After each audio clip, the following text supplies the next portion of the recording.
মোৰ সাংবাদিকত উপস্থিত থকা আমাৰ ৰঙিয়া ব্লক কংগ্ৰেছৰ সভাপতিদ্বয় উদ্ধৱ দাস, উজ্জ্বল লহকৰ ডাঙৰীয়া, আমাৰ জিলা কংগ্ৰেছৰ উপসভাপতি মুমতাজ ৰহমান ডাঙৰীয়া, কৃষকৰ আইন লক ডাঙৰীয়া আৰু আমাৰ মিলন চৌধুৰীকে আদি কৰি বিষয়ববীয়াসকল আৰু মোৰ সাংবাদিক বন্ধু বান্ধৱীসকল, প্ৰথমে আপোনালোকক ধন্যবাদ জনাইছোঁ যে আমাৰ আজি তাৎক্ষণিকভাৱে আপোনালোকক মাতি আনি এটা প্ৰেছ মিট দিয়াৰ যি প্ৰয়াস কৰিছে, আপোনালোকে আমাক যি আহি উৎসাহিত কৰিছে তাৰ কাৰণে আপোনালোকক ধন্যবাদ জনাইছোঁ। আপোনালোকে জানে যোৱাকালি ভাৰতবৰ্ষৰ 545জন সাংসদৰ ভিতৰত অসমৰ ধুবুৰীৰ পৰা ৰেকৰ্ড সংখ্যক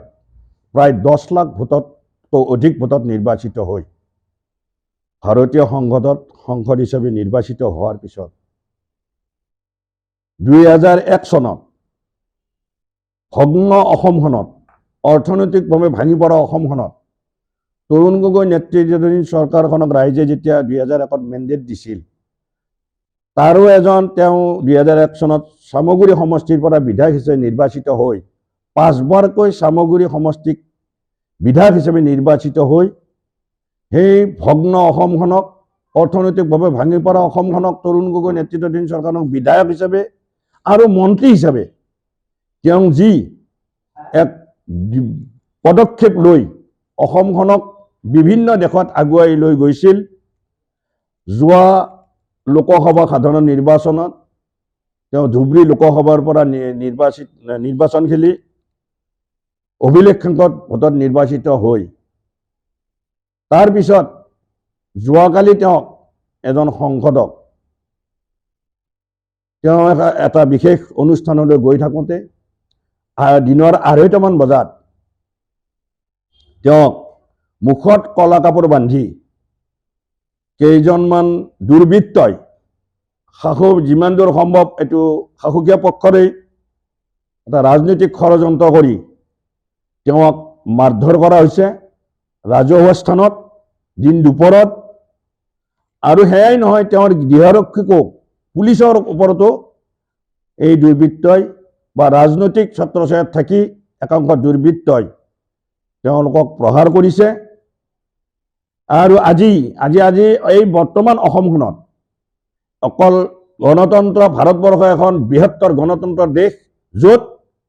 আজি এজন সংসদৰ নিৰাপত্তা নাই, আজি সাংবাদিক বন্ধুসকলৰ নিৰাপত্তাত চতুৰ্থ অসমৰ